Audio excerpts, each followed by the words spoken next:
Hi. Good morning. How are you? Good. How's everything now? What are you? 1 hour difference? Yes. Not a hell of a lot of difference, but Got all those miles. Yeah. Because you're in the same time zone. Yes. It feels much closer to home. It does actually, as I say. But we're a good 10 hours away from you. Well, I'm coming to South Africa at the end of the year. Well, wonderful. It's going to be my first trip. Oh, great. I'm going to be going. Yeah, I'm going to Cape Town, and I'm going to Garonga, which is some. Lovely. On a safari. Lovely. Yeah, we're in Cape Town, so yeah, you've got a lot to look forward to because Tony's been out a couple of times. That's right, he has. Yes, so it'll be good. We never made it down there, you know. No. 80s.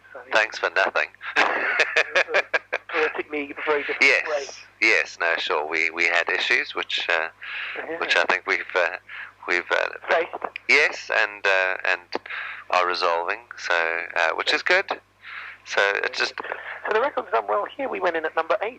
Yes, that's right. Which has been really exciting, you know. Which I think is great. I think it just shows you that the Spandau Ballet legacy lives on.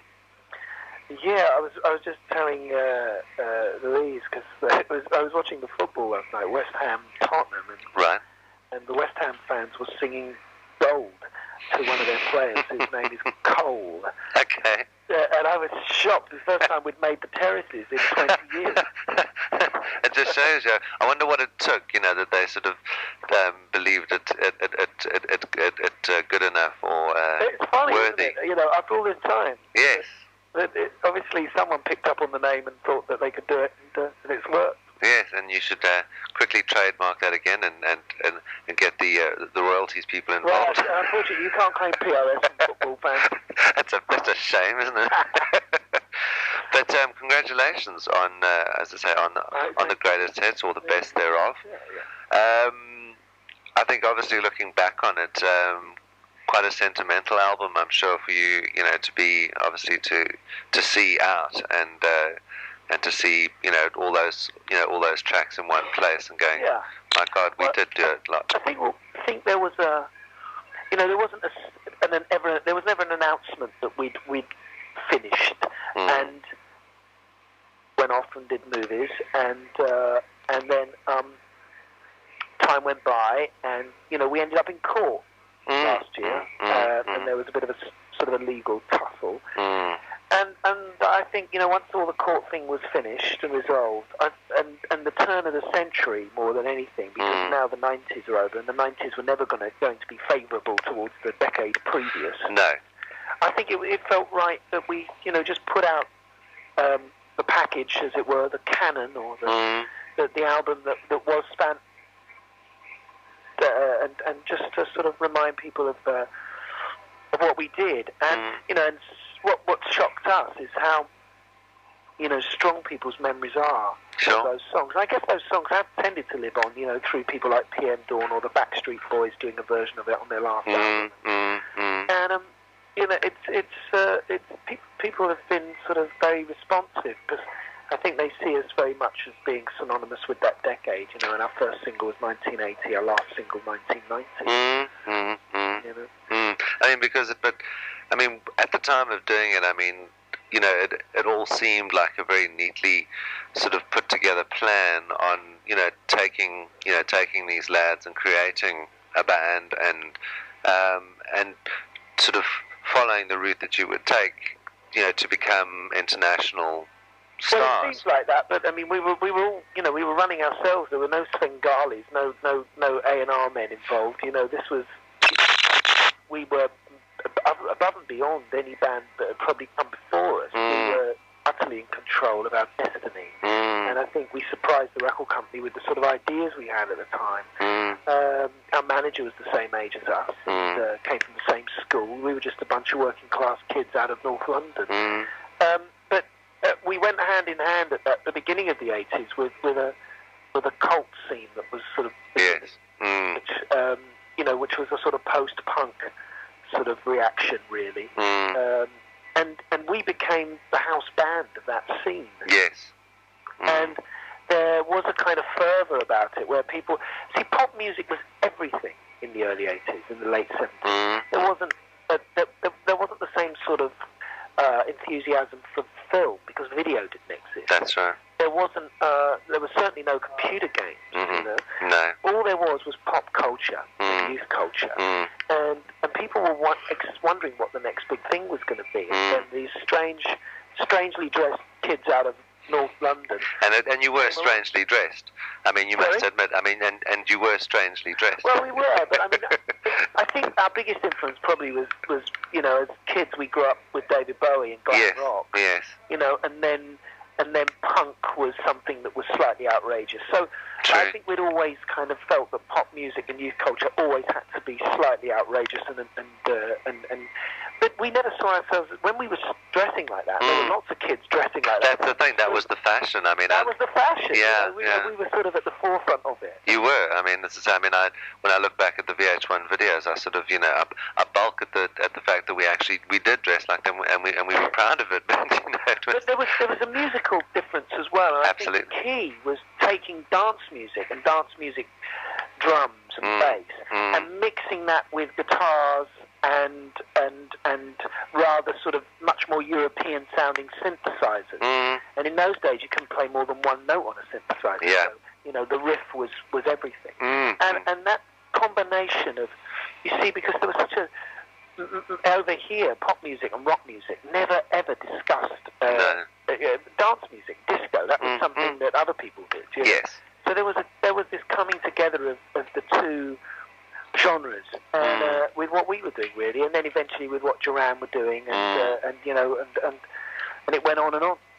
Because I mean, I think what Spandau Ballet did and continued to do, you know, throughout your career was it wasn't straight pop, as you say. It was very sophisticated, almost in some respects maybe more than what people expected, because you were breaking ground with every single track that you released. It wasn't typical pop. It wasn't, you know. It was unusual. I mean, with chart number one, you know, we really did to go back to our sort of funk roots, which was quite again fairly subversive. And then True was one of those first records that a white band made that got played on black radio stations in America. And I remember going into one of the black radio stations in America, and they were all surprised that we were white. White, you know? So I think that crossover in music was what made the music so successful, and why, you know, and also the other thing was these bands like ourselves and Duran and Culture Club and Human League were, I mean, America never had these groups. True. And that's why, you know, they sort of lapped us up, really. You know, we were doing very well in America and the rest of Europe, because this was something new. I guess now, you know, when England doesn't have any success in America, it's because the English bands or group boy bands really are just trying to do rather soft versions of what's already coming out of America. Yes. So I think it was a time of certainly, you know, great sort of enthusiasm culturally for the English, you know, because we were doing so well all over the world. Yes, yeah. But I mean, the songs that you wrote, were they written purely in the way that you wanted to write them, or was it with intent in the sense that you were trying to do, something different? Yeah, I think that's an interesting question. I think I'd say certainly the first album, there was an intent to do something different, you know, that out of my influences of bands like Kraftwerk, and then with the second album again to kind of, you know, to stay a cult urban London group, you know. But I think by the end of that, there really was, you know, you can't stay a cult forever. You can't posture yourself in that way forever, because all these kids now weren't interested. We've been on TV too much, you know. We couldn't stay a cult. There was a sense of relief when I sat down to write the True album, really, because, you know, I'd been writing songs since I was 11 and buying pop music since I was 11. And I sat down, I just literally wrote a bunch of songs that were, you know, really true to me, you know, if you excuse the pun. And from my heart, and just, and I knew we couldn't record this album in London. That the place, we had to go somewhere else to record it, and we chose Compass Point because I thought there was some really interesting sort of blue-eyed soul coming out of Compass Point, you know, with Robert Palmer. Yes. Tom Tom Club. Yes. And And, you know, it changed our lives. You know, by leaving London and going to Nassau to make that album, we virtually didn't come back home for the next 7 years. Yeah. And I think we found our sound out there. You know, Steve had moved on to the saxophone, and there was we were exploring the production techniques that were new. We used producers Swain and Jolly, who had worked previously with a black soul band called Imagination. And these were two white guys. So there was a nice crossover of cultures. And sorry, I hope it's not too close to home, talking of white and black. Not at all. Not at all. No, not at all. Not at all. And so it was, you know, it began our journey, really. I mean, after that, I suppose there is a sense of, you know, you've got to keep it up.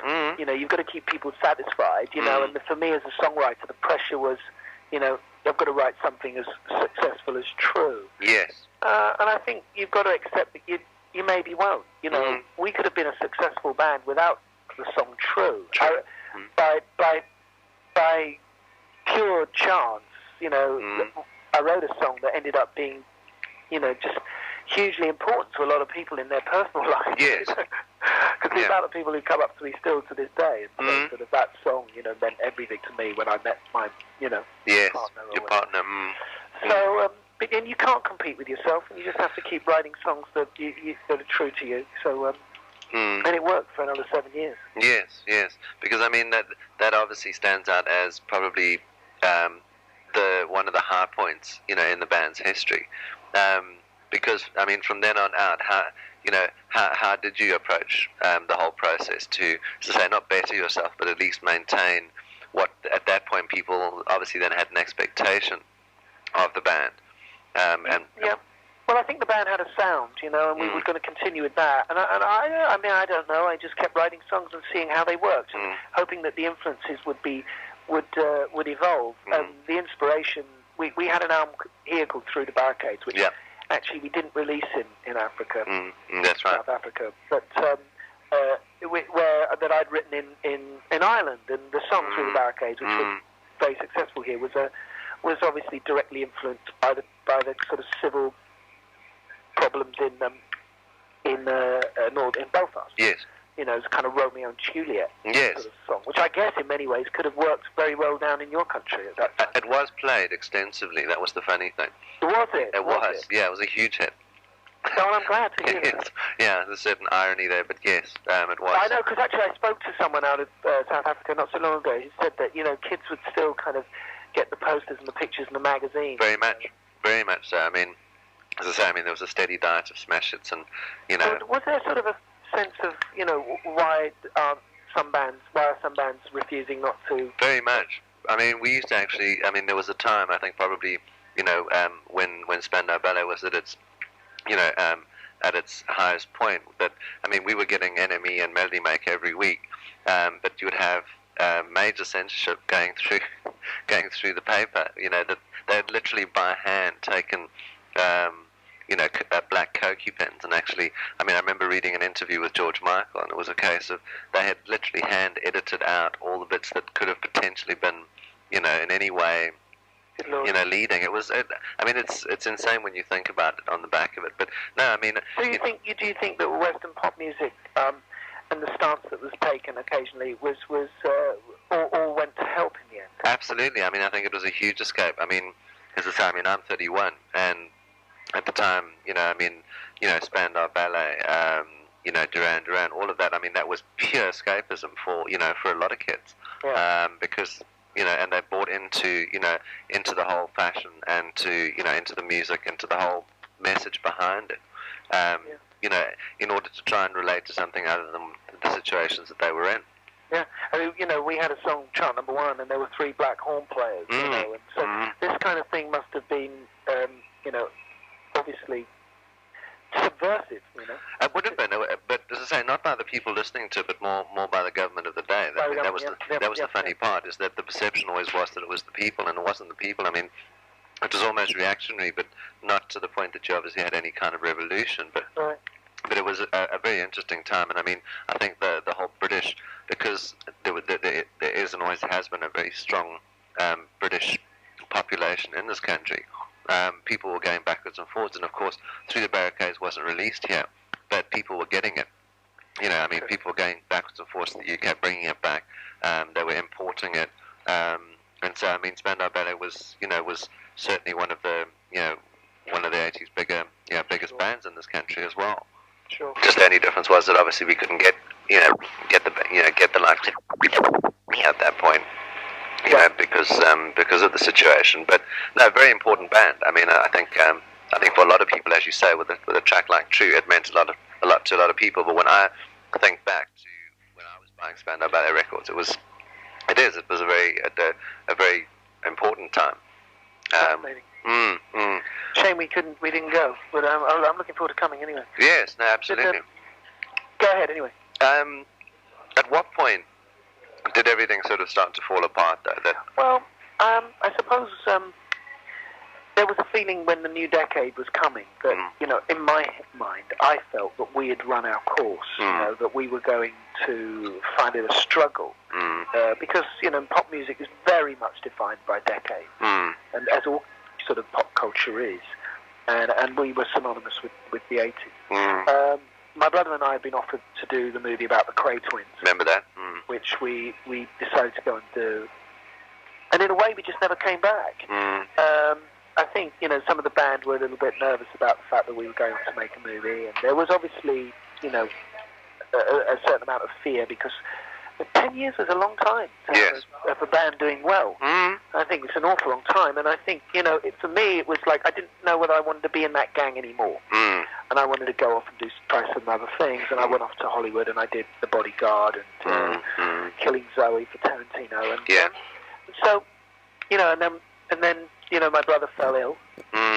He had, brain tumor, but he's now a huge star in this country. Yes. Which is difficult to, I don't know whether you get EastEnders. We do, yeah. You do? We do. he is huge here. He's had a successful book, which has been in the best-selling, top 10 best-selling non-fiction books for the last 4 months. So, this guy is certainly, there aren't many bass players in rock and roll that end up having third and fourth careers. True, but but I suppose and there came a time much later in the 80s, in the 90s, when I think it's hard to give up a band. It's hard to find another life. When you've been in a band and you've experienced such highs that we did, and you've lived with each other through such extraordinary fantasy. To face real world or to try and outrun the shadow of the group, all these things are very difficult. Yes. So I think it affects people differently, and like a marriage when it breaks down, there is that sense of people having different versions of their own history, and we ended up unfortunately having a bit of an argument about finances in court, which something I didn't want to happen, but it went all the way to court. And, became quite bitter. But these things aren't uncommon. No, they're not. But, I talked to you about those 10 years, and I can honestly say that none of it is tainted for me, because there were no signs of that happening then. No. And this is all stuff that's going on now we're older guys. Yes, yeah. But in a way, the fact that we didn't carry the band on past 1990, I think was a good thing. I think we went out pretty much on a high. Definitely. We didn't keep trying to release albums that failed. No. And I think, in that sense, we respected what we'd created. Because I can remember being in the UK. I think at the time that it was announced. Well, not that it was so formally announced, but that the band was gone. And I can't remember the group that was almost that came in on the back of it, because obviously on the back of Spandau Ballet there were all these, it was the beginning of the boy band sort of syndrome that we suffer today. Well, I guess after us, there was a bit of a lull for a while, and there wasn't really until 94, 95 when Oasis and Blur and the Britpop thing happened. Yes. And there is a sense now in this country, only 5 years later, that's all finished. Yes. Which is extraordinary, really. It is. It just shows you that the cycles seem to be getting shorter and shorter. Well, I think there's a lot of media to feed. Yes. And also, the other thing is that these bands didn't sell records outside of the UK. No. So they were forever on our doorstep. Yes. Where, like with us and Duran, we'd promote an album briefly in England, and then we'd go off, and then we'd go for 10 months. Yeah. around the world. So there was a sense that we weren't boring people. And I mean, as musicians, I mean, I know Tony's done it, to try and to stand on your own as musicians, and to try and, well, probably not to get the same sort of accolade, but to do it on your own. It's almost I think especially in Tony's case, he battled even more so. I don't know. I mean, as much as he was respected as being, as being a part of Spandau Ballet, it could never be the same, though. Well, there's no precedent of anybody, leading bands and trying to, and apart from Sting. Yes, true. Because true. I mean, we're talking about Freddie Mercury, Mick Jagger. I mean, there are very few singers actually that can really be as successful as the band. The band is it's the gang everyone wanted to see. It's the name you're associated with, and as individuals, you're seen often as less than the sum of the parts. Yes. Yeah. I've got someone looking at me, and I'm sure. Yes, it's time to go. It's time to go. But thank you very much. It's a pleasure talking to you. Likewise, and also congratulations on on one part of your many careers. Yeah. Thank you very much. I'd love to see a copy. I'm sure that you'll send my. It will be sent through. Yes, it will. Great. Thank you very much. Do you need to speak to her, or you're finished now? I think we're done. No, we're done. All right. All the best. Have a good day. Bye-bye. Bye-bye.